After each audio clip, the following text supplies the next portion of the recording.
Alô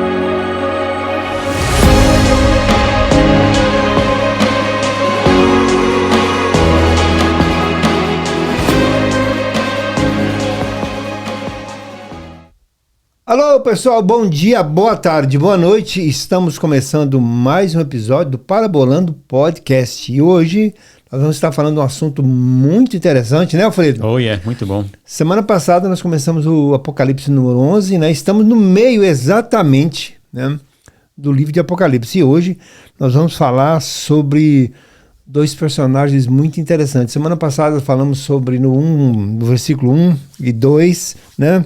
Apenas sobre como foi feito e o porquê da medida do templo. E hoje nós vamos falar sobre dois personagens.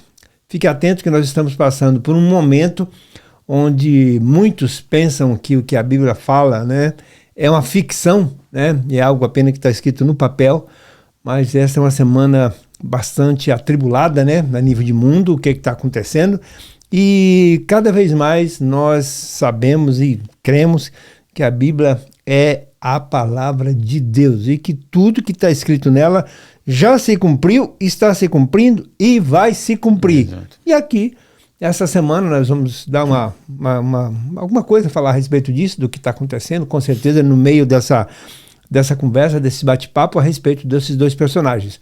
Convido a você a estar conosco, como eu disse, Alfredo, nós já batemos aí os 1.700 inscritos. Oh. Agora a nossa próxima meta é os 1.800, né? E nós estamos no YouTube, Facebook, Instagram e também estamos lá na radioaibo.com.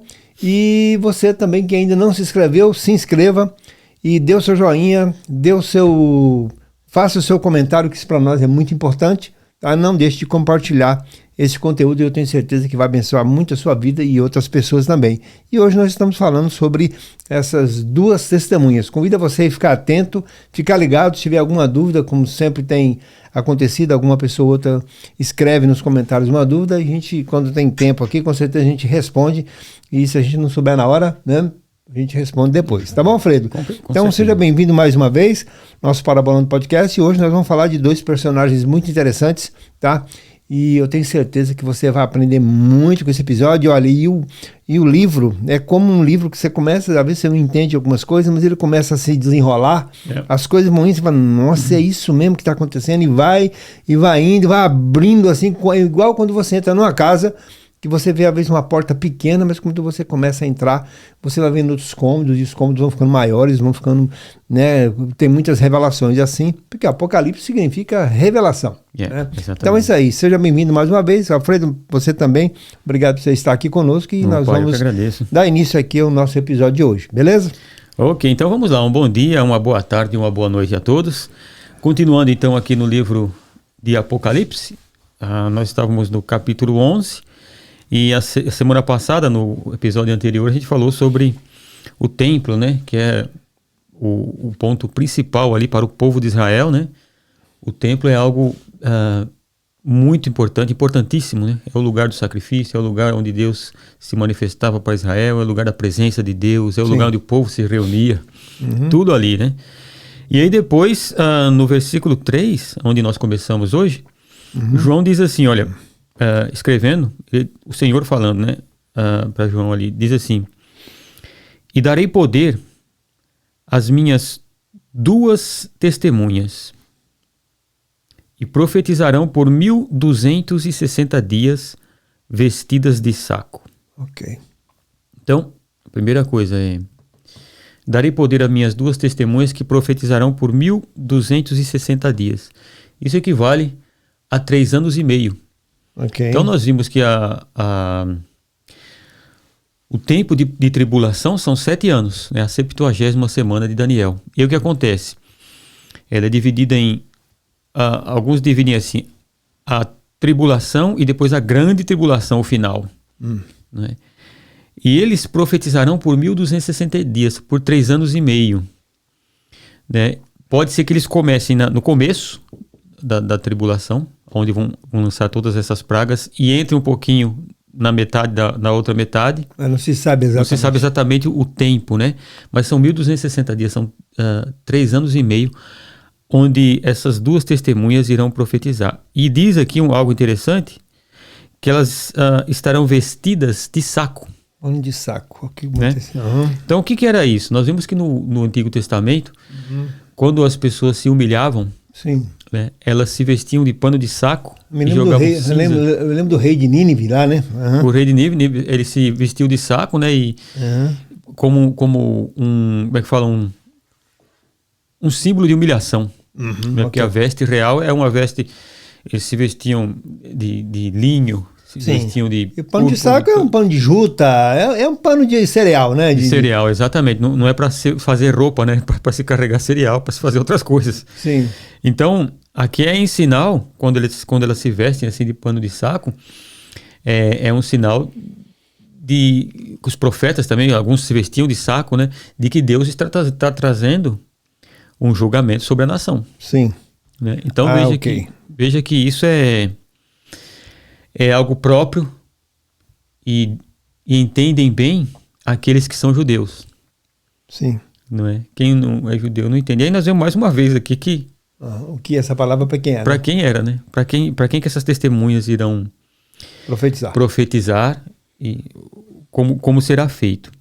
Aí no versículo 4 ele diz assim: estas são as 2 oliveiras e os 2 candeeiros que estão diante do Senhor da terra. Meu Deus, 2 oliveiras, 2 candelabros, e vai começando, né? Até agora não falou de ninguém, né, Não falou de ninguém. Você veja 2 testemunhas, 2 oliveiras e 2 candelabros, que é uma coisa só, né? Exatamente. E aí, agora, para identificar as 2 oliveiras e 2 candelabros, esse versículo 4 é muito importante. Isso aqui nós temos um ponto aqui importante, grifar isso aqui para nós identificarmos quem são. Ok. Né? Porque no versículo 5 ele vai dizer assim: se alguém lhes quiser causar mal, das suas bocas sairá fogo e devorará os seus inimigos. Okay. Agora, imagine uma coisa dessa. Da boca delas sai fogo. Sim. E devora os inimigos. Sim. Se alguém lhes quiser causar mal, importa que assim seja morto. Estes homens têm o poder para fechar o céu, para que não chova nos dias da sua profecia. Nós vemos alguém no Antigo Testamento que fechou o céu por 3 anos e meio. Que é esse tempo que está aqui. Esta pessoa é Elias.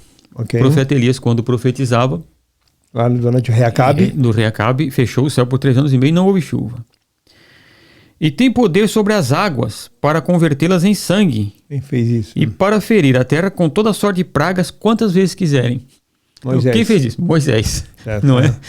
Então aqui nós olhamos e dizemos assim, muitos intérpretes, né? Muitos intérpretes, eles tomam a linha de que essas 2 testemunhas são Moisés e Elias.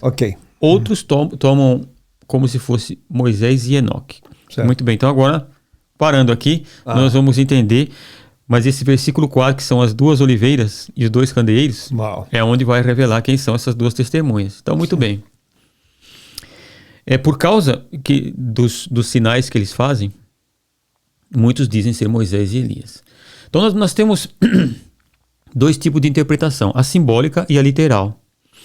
Na interpretação simbólica, os que interpretam simbolicamente, dizem que essas 2 testemunhas é a igreja, que será tomada no meio da tribulação. Ou seja, como as 2 testemunhas são mortas, depois nós vamos ver aqui no meio da tribulação, acreditam que é a igreja, que no meio da tribulação é arrebatada, é levada. Esse é um tipo de interpretação simbólica. Outros dizem que é aqueles que ficarem na tribulação, que darão testemunhos a respeito do reino de Deus, darão testemunho de Cristo. Porém, esse tipo de interpretação, o que acontece com esse tipo de interpretação simbólica, ela não bate com o que diz o texto em si. O texto está dizendo que são 2 pessoas, 2 homens, 2 testemunhas, que irão profetizar com pano de saco. Sim. Né? Aí teria que simbolizar e às vezes levar ao extremo o simbolismo, né? E virar até uma alegoria, até alegorizar para encaixar aqui. Que não é o caso. Que não é o caso nosso aqui. Muito bem. Os que interpretam literalmente, aí existem essas 2 linhas, né? Então existe a linha dos que acreditam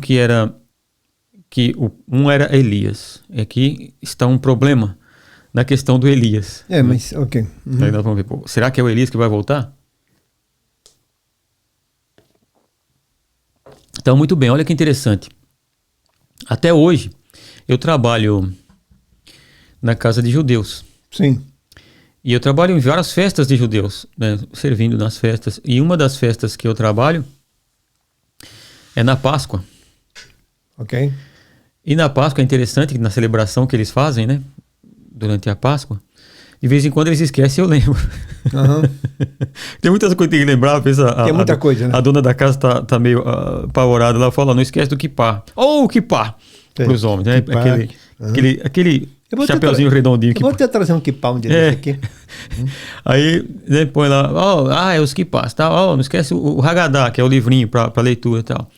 E aí, quando na hora de servir e tal, eu falei, vocês colocaram já o vinho do Elias? Sim.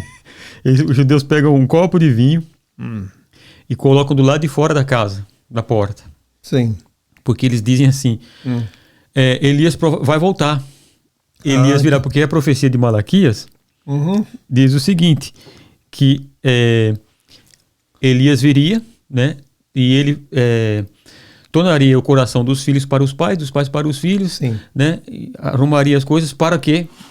Para aceitarem o Messias. Essa era a profecia. Então eles dizem, vai que agora é o dia de Elias vir, provavelmente ele venha na Páscoa, deixa o vinho ali fora, que é para quando ele passar ele tomar. Sim. Né? Então o que acontece? Eles esperam que o Elias venha, literalmente Elias volte, e então eles dizem o seguinte, como Elias foi arrebatado, a linha da igreja que interpreta desta maneira, eles dizem, Elias foi arrebatado e ele não morreu, sim, provavelmente ele vai voltar para ser morto, para depois ressuscitar. Sim. Não é? Ok. Mas há um problema muito sério aí. Que nós vemos lá em Mateus. Vamos lá em Mateus. Sim. O primeiro personagem é o Elias, né? Mateus no capítulo 11. Na Transfiguração? Na Transfiguração. Primeiro nós vamos no capítulo 17, Mateus. Depois nós vamos lá no 11. Tá. Mateus capítulo 17. Nós vamos lá no versículo 10. Onde diz assim: os discípulos o interrogaram. Por que dizem, pois, os escribas que é mister que Elias venha primeiro? E Jesus lhes respondeu: certamente Elias virá primeiro e restaurará todas as coisas. Mas digo-vos que Elias já veio. Sim. E não o conheceram, mas fizeram-lhe tudo o que quiseram. Assim farão também eles, também padecer o Filho do Homem. Então entenderam os discípulos que lhes falaram a respeito de João Batista. Então veja, a profecia lá em Malaquias, no capítulo 4. Vamos lá em Malaquias, que é o último livro aqui do Antigo Testamento. No capítulo 4.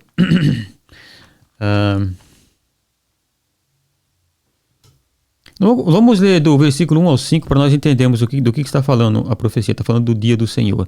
E esta expressão dia do Senhor não é um dia, é um período, como tempo. Nós já explicamos aqui, né? Esse período de tribulação. Diz assim, olha: certamente aquele dia vem, arderá como fornalha, todos os soberbos e todos os que cometem impiedade serão como restolho. E o dia que está para vir os abrasará, diz o Senhor dos Exércitos, de sorte que não lhes deixará nem raiz e nem ramo. Mas para vós que temeis o meu nome, nascerá o sol da justiça, trazendo salvação debaixo das suas asas. E saireis e saltareis como bezerros libertos da estrebaria. Pisareis os ímpios, porque se farão cinza debaixo das plantas de vossos pés, naquele dia que preparei, diz o Senhor dos Exércitos. Lembrai-vos da lei de Moisés, meu servo, a qual lhe mandei em Horebe, para todo Israel, os estatutos e os juízos. Vede, eu vos enviarei o profeta Elias, antes que venha o dia grande e terrível do Senhor. Ele converterá o coração dos pais aos filhos, e o coração dos filhos aos pais, para que eu não venha e fira a terra com maldição. Ok. Então está dizendo, eu vou enviar o Elias. E aqui há a discussão, se Elias virá em pessoa ou virá alguém no espírito e no poder de Elias. Sim. Uhum. E aí lá em Mateus, no capítulo 11, voltando lá em Mateus, no capítulo 11,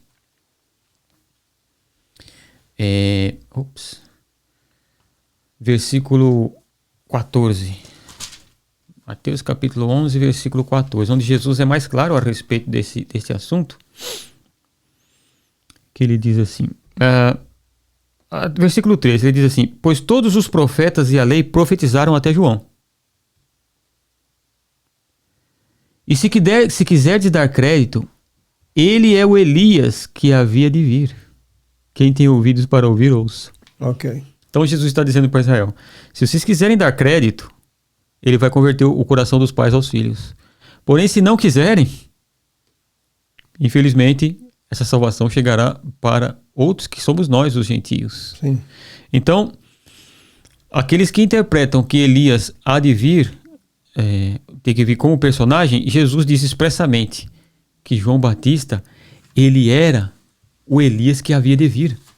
Sim.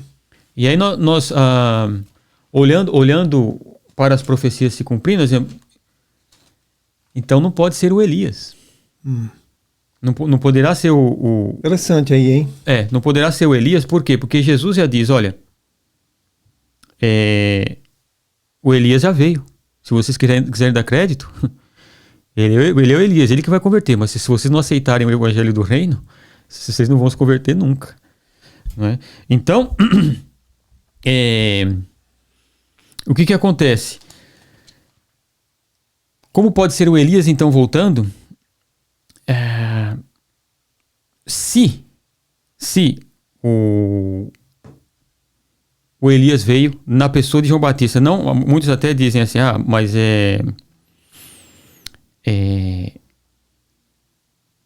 o Elias o João Batista é a reencarnação. Os que acreditam na reencarnação, né? Não é reencarnação, porque o profeta Elias apareceu lá no Monte da Transfiguração. Sim. Elias, não João Batista. Apareceu Moisés e Elias, apareceu ali, né? E quando o João Batista nasce, veja lá no Evangelho de São Lucas, né? No capítulo 1, que era o anúncio do nascimento de João Batista, não é? Olha só. Quando Zacarias vai fazer o oferecimento ali, que ele era sacerdote e tal, nós vamos começar ali do versículo 12, quando Zacarias viu um anjo, diz assim, vendo Zacarias perturbou-se e o temor apoderou-se dele, mas o anjo lhe disse, Zacarias, não temas, a tua oração foi ouvida. Isabel, tua mulher, dará à luz um filho, e lhe porás o nome de João. Terás prazer e alegria, e muitos se alegrarão do seu nascimento, pois será grande diante do Senhor. Não beberá vinho, nem bebida forte, será cheio do Espírito Santo, já desde o ventre de sua mãe, e converterá muito dos filhos de Israel ao Senhor. Sim. Irá adiante dele no espírito e poder de Elias, para converter os corações dos pais aos filhos, e converter os rebeldes à prudência. Está escrito lá em Malaquias. Lá em Malaquias. Então essa profecia se cumpre em João Batista. Então, sim. Então essa testemunha, uma delas não pode ser Elias. Sim. Uau. Sobra outro. Sim. Enoque. Então pode ser Enoque e Moisés. Sim. Muito bem. Sim. Vamos lá de novo para o Enoque. Sim. Lá, quando fala de Enoque, lá no livro de Gênesis, diz, Enoque andou diante de Deus e foi arrebatado diante dos homens para não ver a morte. Okay. Então, se ele for arrebatado para não ver a morte, como é que ele vai voltar para morrer? Sei. Os dons de Deus são irrevogáveis. Deus não arrebata. Não, você não vai ver a morte. Nunca vai ver a morte. Sim. Nem se fosse para ele voltar para profetizar por 3 anos e meio, ele ia ver a morte. É a profecia de Deus, não se cumpre. Ok. Então não pode ser Enoque também. Isso, pronto. Risca. Então, Enoque e Elias está arriscado. Sim. Mas como ele diz que fechar o céu, liga-se a Elias, pensa-se, é Elias que vai voltar. Mas o Elias se cumpre em João Batista, que ele veio no espírito e poder de Elias para converter o coração dos pais dos filhos. Muito bem. Muito bem. O segundo é Moisés. Eita, e agora porque transformar a terra em sangue e fazer várias pragas. Sim. Quantas vezes quiserem. Nós vemos que Moisés fez isso. Sim. Não é? Então, quando se lê lá no livro de Judas, que quando Satanás lutava pelo corpo de Moisés com Miguel, arcanjo, né? Miguel não ousou proferir maldição contra ele e tal. Veja que quando Moisés aparece ali no monte da transfiguração, Moisés e Elias, Moisés não estava com um corpo imortal e nem ressurreto ainda. Apareceu Moisés ali. Então, não teria como Moisés vir de novo, ressuscitar de novo e morrer de novo. Para ressuscitar de novo. Sim. Então, fica difícil encaixar Moisés para ele vir novamente. E muitos a colocam na profecia de Moisés, quando ele diz assim, virá um outro semelhante a mim, a ele ouvir. Moisés está falando de Jesus Cristo. Não é? Então, para Moisés, Moisés morreu, foi sepultado. Não é? Deus sepultou o corpo de Moisés. Não é? Então, Moisés teria que voltar de novo, de onde Deus escondeu o corpo dele, onde Deus sepultou o corpo dele, para depois ele morrer de novo e ressuscitar de novo. Sim. Né? Então, no caso de Moisés, fica difícil de encaixar na profecia, e quando Jesus diz que a lei e os profetas profetizaram só até João. Desde então é anunciado o reino de Deus. Ok. Então Moisés aí é arriscado. Traduzindo. Muito bem. E agora, então, quem são essas duas testemunhas? Nós vamos lá para o livro de Zacarias, no capítulo 4, para nós entendermos um pouco sobre... Veja, aí o versículo 4 aqui diz, estas são duas oliveiras e os dois candeeiros que estão diante do Senhor de toda a terra. Então, sabe que o candeeiro, ele era... O que alimentava o candeeiro era o azeite, Sim. que vinha da oliveira. Sim. Então, veja o que diz. Nós vamos ler aqui Zacarias 4, onde diz assim: tornou o anjo que falava comigo e me despertou como a um homem que é despertado do seu sono. E me perguntou, o que vês? Respondi, olho e vejo um castiçal, ou um candelabro de ouro, e um vaso de azeite em cima, com 7 lâmpadas, e as 7 canudos que se unem às lâmpadas que estão em cima dele. Então, aquele candelabro, não é? Junto a ele há 2 oliveiras, uma à direita do vaso de azeite e outra à esquerda. Sei. Tá aqui o negócio. Lá no livro de Zacarias. Sim. 2 oliveiras. Sim. Quem é isso? E o castiçal. Sei. Mesma cena. Mesma cena. Então perguntei ao anjo que falava comigo, Senhor meu, o que é isto? É mesmo? A pergunta que... Gente, eu não sei você, mas eu tô aqui. Quem são essas duas testemunhas? Brincadeira. Alfredo. Não, rapaz. Vamos ver quanto tempo nós temos aí, né? Daqui a pouco nós estamos... Daqui a pouco nós... Desculpa. Ai. Continue, Alfredo. Olha, aí diz assim. Então perguntei ao anjo... respondeu-me o anjo que falava comigo. Não sabes tu o que é isto? E eu disse, não, meu senhor. Então ele me disse, esta é a palavra do Senhor a Zorobabel. Não por força nem por poder, mas pelo meu espírito, diz o Senhor dos Exércitos. Ok. Nós sabemos que o azeite, o óleo, é símbolo do Espírito Santo. Sim. Quem és tu, ó grande monte, diante de Zorobabel? Serás uma campina. Então ele trará a pedra angular, em meio a aclamações, graça, graça a ela. Veio de novo minha palavra do Senhor. As mãos de Zorobabel lançaram o fundamento desta casa. Também as suas mãos a acabarão, para que sabais que o Senhor dos Exércitos me enviou a vós. Quem despreza o dia das coisas pequenas, esses se alegrarão, vendo o prumo na mão de Zorobabel. São os 7 olhos do Senhor que percorrem toda a terra. Então perguntei ao anjo, o que são essas 2 oliveiras à direita e à esquerda do castiçal? Continua a dúvida. Você não falou ainda, anjo, o que são? Também estou na mesma coisa aí. Por favor, fala aí para nós. Novamente lhe perguntei, né? O que são aqueles 2 raminhos de oliveira que estão junto aos 2 tubos de ouro que vertem de si azeite dourado? Respondeu-me ele. Não sabes o que é isto? Eu disse, não, meu senhor. Então ele me disse, estes são os 2 ungidos que assistem diante do Senhor de toda a terra. Ok. Os 2 ungidos. Para quem era a unção em Israel? Sim. Sacerdote E rei. e rei. Sim. Agora veja no capítulo 3 de Zacarias, ele vai falar de um sacerdote, que aqui está falando de Zorobabel. Quem foi Zorobabel? Zorobabel foi aquele que conduziu o povo para a reconstrução do templo. Ele era um governador, ou seja, Sim. era ungido para fazer aquilo. Né? Era como se fosse um rei, mas era um governador. O capítulo 3 diz assim, então ele me mostrou o sumo sacerdote Josué, o qual estava diante do Senhor, e Satanás estava à sua mão direita para lhe opor. O Senhor disse a Satanás, o Senhor te repreende, ó Satanás. O Senhor que escolheu Jerusalém te repreende. Não é este um tição tirado do fogo? Ora, Josué, vestido de trajes sujos, estava diante do anjo. Então, falando este, ordenou aos que estavam diante dele, tirar-lhe os trajes sujos. E a Josué disse, vê, tenho feito com que passe de ti a tua iniquidade, e te vesti de trajes finos. Então eu disse, ponham-lhe um turbante limpo sobre a cabeça. Puseram-lhe, pois, sobre a cabeça um turbante limpo, e vestiram-no enquanto o anjo do Senhor estava ali. O anjo do Senhor protestou a Josué, dizendo, assim diz o Senhor dos Exércitos, se andares nos meus caminhos, e se observares as minhas ordenanças, também tu julgarás minha casa, e também guardarás os meus átrios, e te darei lugar entre os que estão aqui.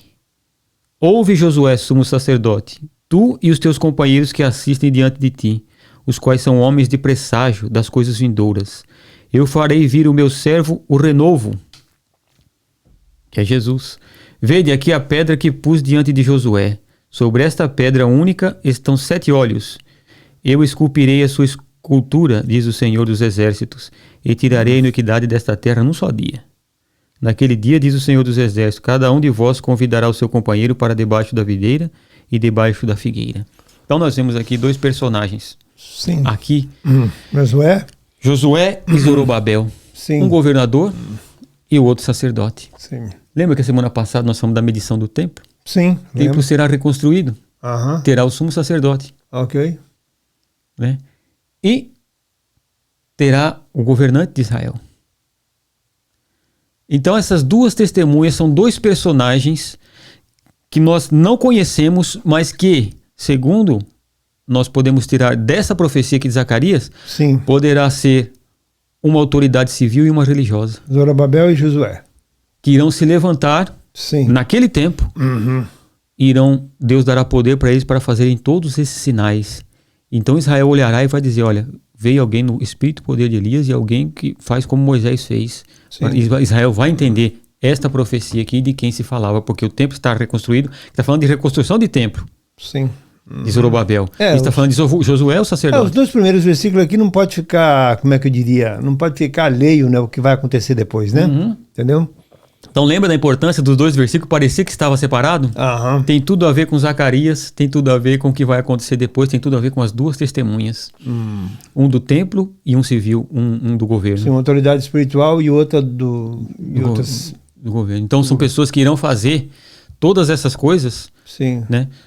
Que irão vir no nome de Deus, e provavelmente será isso, né? E irão profetizar, irão causar todos esses mal por 3 anos e meio. Muito bem, tá ok. Então nós estamos encerrando mais um episódio do Parabolando Podcast, estamos encerrando, né, agora, mas né, no próximo episódio nós vamos estar, depois de tudo isso estar acontecendo, da maneira com que nós estamos vendo aqui, que esses homens têm o poder para fechar o céu, de modo que não chova durante o tempo em que estiverem profetizando, e tem o poder para transformar a água em sangue e ferir a terra com toda sorte de pragas, quantas vezes desejarem. Nós olhando para eles, nós pensamos, são invencíveis, tá? Porque é uma coisa que a gente já olhou assim, mas na semana que vem nós vamos ver o que vai acontecer, que vai surgir outro personagem na semana que vem, que vai mudar essa história, né? E muita coisa ainda vai acontecer ainda com essas 2 testemunhas, com elas e com aqueles que vão estar contemplando o desenrolar dessa história. Não é verdade? Perfeitamente. Essas são as 2 oliveiras que estão ali, diante do Senhor de toda a terra. Ok, Alfredo. Considerações finais e a sua chamada, né, de hoje para o próximo episódio, que essa história não termina aqui. Não, né? não Apenas termina. nós vimos eles em ação. O que eles estão fazendo, mas vão entrar outros personagens que vai mudar um pouquinho essa história aí. Vai mudar. Então, meus irmãos, vocês vejam como a palavra de Deus é linda. A profecia, ela é maravilhosa, né? A Bíblia, meus irmãos, nós não podemos tirar um versículo aqui, outro ali e interpretar da nossa própria maneira. Ela é interpretada, ela é inteira. Por isso que Calvino dizia, a própria Bíblia interpreta ela, né? Nós queremos descobrir quem é. Eu achei interessante que no domingo, quando eu dei aula para os adolescentes, né? Eu fiz uma aula de exegese com eles, sem eles saberem que era aula de exegese. Eu não falei que era exegese. E aí, eu falando assim, então, sobre Apocalipse, né? Aí eu falei assim, olha esse símbolo aqui. Quem é esse símbolo? Aí ninguém sabia. Falei, então vamos lá em tal lugar. Quando eles descobriram o que era, Sim. esses jovens ficaram alegres. Sim. E eu olhava e falei assim, oh my God, that's awesome. Aí eu falei, a Bíblia é assim, ela é maravilhosa. Ela nos traz cada vez mais conhecimento. Nós vamos vendo que estamos com a nossa âncora, ancorados em lugar firme, né? A palavra de Deus, ela não falha. Ela, como Deus, ele é imutável, a palavra de Deus é imutável. As coisas do mundo, elas mudam. Exato. Né? Hoje a ciência diz uma coisa, amanhã diz outra, ela vai sempre se adequando, vai sempre se corrigindo. A palavra de Deus não se corrige porque ela não erra. Muito bem. Ela é perfeita. Tá bem, então. Muito bem, então, nesses dias que nós estamos vivendo, né, Alfredo? Exato. Né, momentos tribulentos aí, né, tribulosos que estamos vivendo a nível bíblico, né? Porque tudo isso aí, né, o Israel é o relógio, né? É o relógio da história. Então fique atento aí que tem muita coisa acontecendo. Não deixe de acompanhar o nosso episódio, porque tudo isso aí é, né? Tudo tá tudo incluído aqui. Tá, isso aqui não é fé, tá? Isso aqui é fato. Fato. É fato, tá? Então, fato é fato. Fato é fato. É o que está acontecendo aí. E tem muita coisa ainda por vir, Alfredo. Bastante. Muita coisa por vir, tá? Então nós estamos na metade e na semana que vem nós vamos ver aí o que vai acontecer com essas duas testemunhas, né? O que vai desenrolar, tá bom? Então convido você a estar no nosso próximo episódio e muito obrigado mais uma vez por estar conosco e Deus abençoe a todos. Bye, bye. Tchau, tchau. Tchau, tchau.